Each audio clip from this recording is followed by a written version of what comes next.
تمہارے لیے یہ 7 دن کچھ بھی نہیں ہے، میرے لیے یہ 7 دن عذاب سے کم نہیں۔ ظالم لڑکی، زرا نے بیچارگی سے کہا تو زرناب اس کی دیوانگی پر ہنس دی۔ اتنی محبت کرتے ہو مجھ سے؟ محبت نہیں، عشق کرتا ہوں تم سے، تم اندازہ نہیں لگا سکتی میری دیوانگی کا، زرا نے باری لہجے میں کہا۔ اوکے، اب میں جا رہی ہوں، نیچے سب میرا انتظار کر رہے ہیں۔ زرناب نے اس کی باتیں سن کر درکتے دل سے کہا، ٹھیک ہے، اپنا بہت سارا خیال رکھنا میرے لیے، اور پہنچ کر مجھے اطلاع دے دینا، زرا نے محبت سے کہا۔ اوکے، ٹیک کیئر، اللہ حافظ، زرناب نے کہتے ہوئے کال کاٹی اور تبھی اس کی میسیج ٹیون بجی۔ I miss you so much. Message پڑھتے ہی زرناب کے لبوں پر شرم کی مسکراہٹ آئی۔ تمہارا واقعی کوئی نہیں ہو سکتا، پاگل، زرناب نے میسیج ٹائپ کرتے سینڈ کیا اور مسکراتے باہر نکل گئی جہاں سب اس کا انتظار کر رہے تھے۔ بازگا بیٹا، یہ ٹرے پکڑو، جاؤ اپنی چاچی کو ناشتہ کروا کر دوائی دے دو پلیز، میں تمہارے بابا کو دیکھوں جا کر، انہیں آفس سے دیر ہو رہی ہے۔ بازگا کچن میں آئی تو رمیسا بیگم نے ناشتے کی ٹرے اس کے ہاتھ میں دیتے ہوئے کہا، جی امی، میں کروا دیتی ہوں، آپ جائیں، بازگا نے مسکراتے ہوئے کہا اور ٹرے اٹھائے زینت بیگم کے کمرے کی طرف بڑھ گئی۔ السلام علیکم چاچی جان۔ ارے بازگا، وعلیکم السلام بیٹا، آج سورج کہاں سے نکلا ہے؟ اسے اپنے کمرے میں دیکھ کر زینت بیگم کو خوشگوار حیرت ہوئی۔ اب ایسی بھی کوئی بات نہیں ہے چچی جان، بس آج یہ سورج آپ کو اس لیے نظر آ رہا ہے کیونکہ آج میں نے کالج سے چھٹی مار لی ہے، بازگا نے ہنستے ہوئے کہا۔ کیوں، خیریت تو ہے نا؟ بس چچی جان، آج میری جگر کالج نہیں گئی تو میرا بھی دل نہیں کیا، بازگا نے کندھے اٹھاتے ہوئے کہا۔ اوہ، مطلب وہ ماما کالج نہیں گئی؟ ہاں جی، وہ اپنے گاؤں میں گئی ہوئی ہے پورے 1 ویک کے لیے، آپ کو پتہ ہے نا، اس کے بنا میرا دل نہیں لگتا، یہ ویک پتہ نہیں کیسے گزرے گا، میرا بس چلے تو میں اسے اپنے پاس ہی رکھ لوں، بازگا نے اداسی سے کہا تو زینت بیگم ہنس دی۔ تو بیٹا اب بھی آپ اسے اپنے پاس رکھ سکتی ہو۔ ہیں سچ میں؟ مگر کیسے؟ بازگا نے زینت بیگم کو دیکھتے ہوئے اشتیاق سے پوچھا۔ سمپل، اپنی بابی بنا کر، زینت بیگم نے کہا تو بازگا کا منہ کھلا۔ ہاں سیریسلی یہ ہو سکتا ہے ماما میری بابی؟ یہ آئیڈیا مجھے پہلے کیوں نہیں آیا؟ ماما کو اپنے گھر کا فرد اور اپنی بابی کے روپ میں سوچ کر ہی بازگا کی خوشی کا ٹھکانہ نہیں تھا۔ کیونکہ تم عقل مند نہیں ہو، پاگل، زینت بیگم نے اس کے سر پر چپت لگاتے ہوئے کہا۔ بازگا ہنستے ہوئے ان کے گلے لگ گئی۔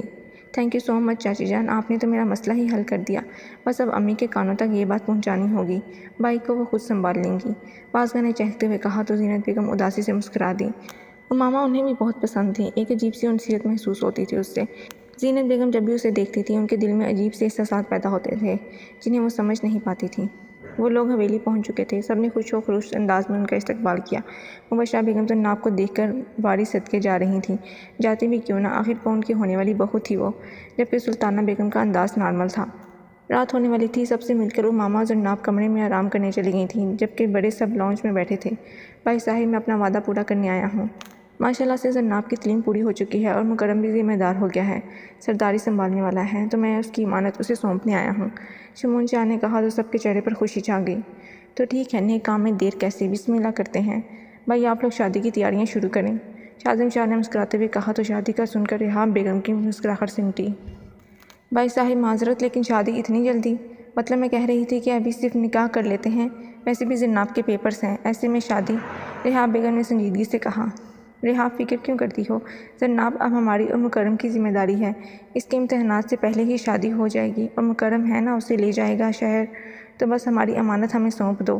مبشرہ بیگم نے ریحام کا ہاتھ پکڑتے ہوئے مان سے کہا تو وہ جبراً مسکرا دیں، لیکن دل میں اٹھنے والے وسوسے انہیں پریشان کر رہے تھے۔ مکرم کے آتے ہی شادی کی ڈیٹ رکھ دی گئی، وہ بھی بنا زرناب کو بتائے۔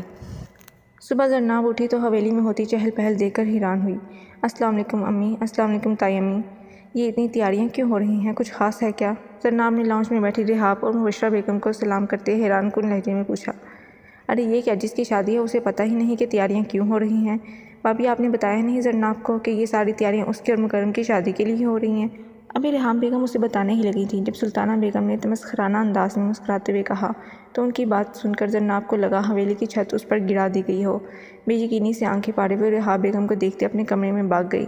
شرما گئی لڑکی۔ بھابھی ناشتے میں کیا ہے؟ سلطانہ بیگم نے اس کے بھاگنے پر مسکراتے ہوئے کہا اور مبشرہ بیگم سے باتوں میں لگ گئی، جبکہ ریحام بیگم زرناب کا سوچ کر پریشان ہو رہی تھیں۔ وہ ماما جو صبح سے اداس تھی، اسے جب زرناب اور مکرم کی شادی کی خبر ملی تو اس کی خوشی کا ٹھکانہ نہیں رہا۔ بازگا کو بتا کر وہ داجی کے کمرے کی طرف جا رہی تھی جب سامنے سے آتے مکرم سے ٹکرائی۔ آہ میرا سر! اس کا سر مکرم کے سینے میں لگا تھا، اپنا سر اس کے سینے سے ٹکائے وہ کراہی تو مکرم اس کی خوشبوؤں بڑے نرم و نازل وجود کو اپنے قریب پا کر ساکت ہوا تھا۔ اس کے ہاتھ کے نیچے مکرم کے دل کی رفتار تیز ہوئی تھی، لیکن جلد ہی وہ اس کے حصار سے نکلتے ہوئے ہوش میں آیا اور واپس اپنے خول میں سمٹتے غصے سے اسے گھورا۔ آنکھیں کرائے پر دی ہوئی ہیں کیا جو اندھوں کی طرح چل رہی ہو؟ دھیان کہاں ہوتا ہے تمہارا؟ مکرم نے بازو سے پکڑتے اسے خود سے دور کرتے سختی سے کہا تو ماما نے سر پکڑے اسے گوڑا۔ غلطی آپ کی ہے اور آپ مجھے ڈانٹ رہے ہیں، دیکھیں کتنی چوٹ لگی ہے مجھے، وہ بھی آپ کی وجہ سے۔ ماما نے شکایتی نظروں سے اسے دیکھتے ہوئے کہا۔ ہاں بہت چوٹ آئی ہے، سر پھٹ گیا ہے تمہارا، دیکھو کتنا خون نکل آیا ہے، بے وقوف لڑکی۔ آنکھیں کھلی رکھا کرو اپنی، سمجھی؟ مکرم نے بمیں پھیرتے اسے گھورتے ہوئے کہا اور سائڈ سے نکلتے چلا گیا۔ ماما اس کی پشت کو گھور کر رہ گئی تھی۔